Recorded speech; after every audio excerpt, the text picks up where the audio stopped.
Hello everyone, welcome you all to my channel. Guys, ये जो मैं वीडियो बना रही हूँ, ये जो मैंने लास्ट एक वीडियो अपलोड किया है, काफ़ी इंटरेस्टिंग वीडियो है टाइम के ऊपर, एंड जिसमें मैंने काफ़ी आपको डिटेल में समझाने की कोशिश की है कि जो कलयुग का टाइम स्पैन है, राइट, जो भगवत पुराण में 4,32,000 साल बताया गया है, जिसके बाद जो है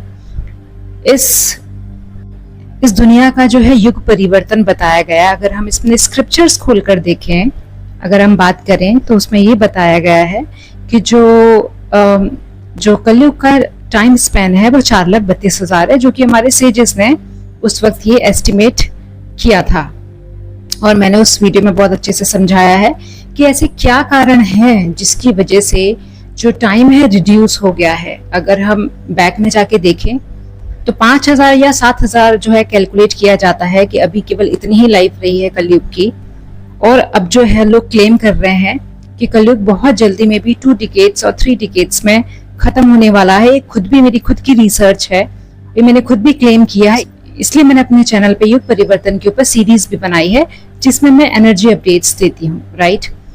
उस वीडियो में मैंने कुछ लॉजिक समझाए हैं ग्रेविटी के, टाइम के, ये बताने के लिए कि क्या रीजंस थे, क्या ऐसे रीजंस थे जिसकी वजह से एक्चुअली में जो टाइम स्पैन है कलयुग का इतना जो है रिड्यूस हो गया है। ठीक है गाइस, इस वीडियो को सुनने से पहले उस वीडियो को, जिसका मैं डिस्क्रिप्शन बॉक्स में डाल दूंगी लिंक, जरूर सुनिएगा, या मेरे चैनल पर अगर आप जाएंगे तो आपको वो वीडियो इस वीडियो से पहले मिल जाएगा। तो ये वीडियो बस उसका एक एडिशन है, बिकॉज उस वीडियो को अपलोड करने के बाद मैंने इंट्यूटिवली ये समझा है, ये मुझे लगा है intuitively, I just felt it, कि लोगों को अभी भी जो मैंने ग्रेविटी का कॉन्सेप्ट बताया, ग्रेविटी मींस शक्ति, जितनी ग्रेविटी बढ़ती है टाइम उतनी जल्दी जल्दी भागता है। टाइम से मेरा मतलब एजिंग है। एजिंग है जो होता है that is composition of what, gravity and time. ठीक है, एक मस्कुलिन एनर्जी होती है, एक फेमिनिन एनर्जी है, दोनों को कंबाइन करके जो है एजिंग होती है। ठीक है, जब हम थर्ड डायमेंशन की बात करते हैं तो थर्ड डायमेंशन सिर्फ अकेले सिंगल एनर्जी पे नहीं चलता है, पॉसिबल नहीं है। या तो अगर मस्कुलिन एनर्जी है तो फेमिनिन एनर्जी भी होगी, अगर फेमिनिन एनर्जी है तो मस्कुलिन एनर्जी भी होती। मस्कुलिन एनर्जी टाइम होता है जो कि इंटैक्ट होता है, फेमिनिन एनर्जी होती है वो ग्रेविटी होती है जो फ्लक्चुएट करती है। वही फ्लक्चुएशन जब बढ़ जाती है तो एजिंग बढ़ जाती है, तो टाइम है वो जल्दी जल्दी भागता है। कुछ इस तरीके से मैंने समझा है। इसको ऐसे समझिए कि अगर दिन है तो रात भी होगी, रात है तो दिन भी होगा। ऐसे पॉसिबल नहीं है कि सिर्फ अकेला दिन हो या सिर्फ अकेली रात हो। ऐसे ही मस्कुलिन फेमिनिन एनर्जीज होती हैं।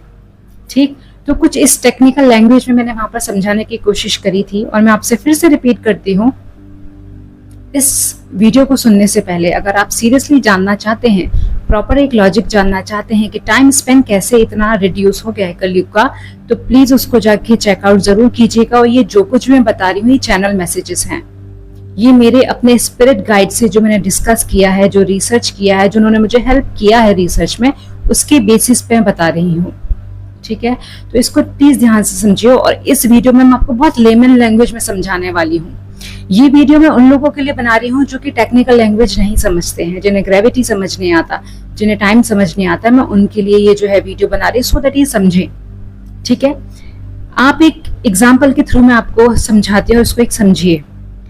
आप समझिए कि जब एक गैस का सिलेंडर होता है, ऑक्सीजन का सिलेंडर होता है, जब कोई इंसान जो है एक समुंदर के अंदर जाता है, पानी के अंदर जाता है, तो आप देखना कि जितना जितना वो अंदर जाता चला जाता है उतनी ही डार्कनेस बढ़ती चली जाती है, और जितनी डार्कनेस बढ़ती चली जाती है वो उतनी ही ज्यादा है जो ऑक्सीजन है कंज्यूम करना शुरू कर देता है। मतलब अगर वो एक लेवल पर रहता है, एक नॉर्मल लेवल पर रहता है, तो वो उस ऑक्सीजन को लंबा चला सकता है। पर अगर वो बहुत डीपर लेवल पर चला जाता है, मतलब और ज्यादा गहराई में चला जाता है, कि जहां पर जितना नीचे जाएगा उतना जो है डार्कनेस होती चली जाती है, उतना ही डार्क होता चला जाता है, वहां पर वो उतनी ही ज्यादा ऑक्सीजन कंज्यूम करता है अपने आप को लाइव रखने के लिए।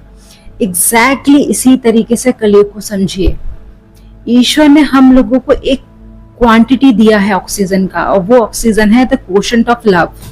ठीक है, इस पूरे यूनिवर्स में जो अकेली एकमात्र एनर्जी है जो सब कुछ जीवित किए हुए है, जिसकी वजह से we all are alive and we are actually surviving in this dimension, is the power of love, जिसकी वजह से जो है हम लोग सर्वाइव कर रहे हैं। ठीक है, तो उसको एज ऑक्सीजन समझिए। मैं यहाँ पर उसको ऑक्सीजन के तरीके से आपको समझाने की कोशिश करूंगी। ठीक है, तो क्या होता है कि एक लिमिटेड क्वांटिटी ऑक्सीजन की दी थी, जो सोचा था कि ये जो सिलेंडर है ये इतने साल चलेगा, 4,32,000 साल। पर क्या हुआ, जैसे जैसे जैसे जैसे हम लोग नीचे चले गए, मतलब हम लोग की लेवल ऑफ अवेयरनेस नीचे धंसती चली गई। हम लोगों का जो इग्नोरेंस लेवल है, अज्ञानता है, वो इतनी ज्यादा नीचे चली गई जहां पर कि सिर्फ डार्कनेस है। और उस डार्कनेस की वजह से क्या हो गया कि हम लोग और भी ज्यादा एनर्जी कंज्यूम कर रहे हैं अपने आप को जीवित रखने के लिए। मतलब हम और भी ज्यादा जो लव कोशेंट है उसको कंज्यूम कर रहे हैं अपने जो सोल है उसको अलाइव रखने के लिए, अपनी सोल को जीवित रखने के लिए। तो बिकॉज हम ऑक्सीजन को इतनी जल्दी जल्दी कंज्यूम कर रहे हैं कि हम जो है पानी के बहुत अंदर जा रहे हैं, इस स्पीड से जा रहे हैं, और काफी जो है डार्क जो है जहां पर बहुत डार्कनेस है वहां पर जा रहे हैं, इसलिए वो जो ऑक्सीजन है बहुत जल्दी जल्दी खत्म हो रहा है। अगर मैं आपसे कहूं इन अनदर लैंग्वेज, तो जो अधर्म होता है या जो इविल एनर्जीज होती हैं या जिसे कहते हैं पाप जिसे कहते हैं, वो बहुत ही ज्यादा होता चला जा रहा है, बहुत ही ज्यादा हो रहा है, जिसकी वजह से क्या होता है कि जो इविल एनर्जीज है उसका पलड़ा भारी होता है। समझिए इस बात को, जब कभी भी विष्णु, लॉर्ड विष्णु, जिनका काम है बैलेंस मेंटेन करना, ठीक है, ब्रह्मा जी क्रिएट करते हैं, विष्णु जी मेंटेन करते हैं, और जो शिव जी हैं वो डिस्ट्रॉय करते हैं सो दैट फिर से शुरू हो सके। तो जो विष्णु है जिनका काम है मेंटेन रखना, उनका जो काम है उसमें बैलेंस बना के रखना। ठीक है, सेजेस ने सोचा था कि बैलेंस बना के रखा जाएगा, बैलेंस है चलेगा 4,32,000, पर बिकॉज वो जो एविल एनर्जीज हैं वो इतनी हैवी हो गई, वो इतनी ज्यादा हैवी हो गई और इतनी जल्दी हैवी हो गई कि वो जो ऑक्सीजन हाथ था, जो लव पोर्शन था, वो जल्दी जल्दी जल्दी जल्दी खत्म होने लगा। क्योंकि क्या होता है कि बैलेंस बनाने के लिए, समझिए एक चीज को, कि इविल एनर्जीज को खत्म करने के लिए जो बैलेंस क्रिएट किया जाता है वो होता है लव से। ठीक है, द कोशेंट ऑफ लव। तो जितनी ज्यादा इविल एनर्जीज बढ़ती चली जाती हैं और जो लव कोशेंट है उतना ज्यादा डिप्लीट होता चला जाता है, और एक वक्त ऐसा होता है कि लव कोशेंट खत्म होने के कागार पे आ जाता है, या ये कह लीजिए कि जो ऑक्सीजन है वो खत्म होने के कागार पे आ जाता है। ऑक्सीजन का खत्म होना मतलब एवरीथिंग विल बी फिनिश्ड। तो उस लव कोशेंट को वापस से रीस्टोर करने के लिए, वो जस्टिस को रीस्टोर करने के लिए, धर्म को रीस्टोर करने के लिए लॉर्ड विष्णु जी आते हैं, जो पॉजिटिव एनर्जीज हैं उसको बढ़ाते हैं। मतलब जो कि ऐसी सोल होती हैं जो एनलाइटेंड होती है, जो यहाँ पर कुछ काम करने के लिए आती हैं, उनके हाथ में लीडरशिप दिया जाता है, उनको जो है पावर दी जाती है, सो दैट वो लव क्वोशेंट को बढ़ा सके। ऑन द अदर हैंड जो इविल एनर्जीज हैं उनको जो है सप्रेस किया जाता है, जिससे कि जो है जो बैलेंस है दोनों के बीच में मेंटेन रह सके। ऑलवेज अंडरस्टैंड, ना तो पूरी तरीके से ग्लोब पे कभी पॉजिटिव एनर्जी ही होती है, ना पूरी तरीके से नेगेटिव एनर्जी ही होती है। ये दोनों ही एनर्जीज एग्जिस्ट करती हैं, पर उनका बैलेंस होना बहुत जरूरी होता है। नेगेटिव पोलैरिटी होती है तो पॉजिटिव पोलैरिटी भी होती है। जैसे कि मैंने आपको बताया, दिन है तो रात है, रात है तो दिन भी होगा, दोनों चीजें एग्जिस्ट करती है, बट उन दोनों के बीच में बैलेंस होना बहुत जरूरी है। पर जब वो बैलेंस बिगड़ता है तो वहां पर क्या होता है, वहां पर उनको इनकारनेट होना पड़ता है। ये जो ऑक्सीजन का मैंने एग्जाम्पल आपको दिया है, और जो क्वोशेंट ऑफ लव है, जो कि एक्चुअली में ऑक्सीजन को ही मैंने क्वोशेंट ऑफ लव जस्ट आपको समझाने के लिए बताया कि इस एग्जाम्पल को समझिए कि मैं इसमें आपको क्या बताने की कोशिश कर रही हूँ।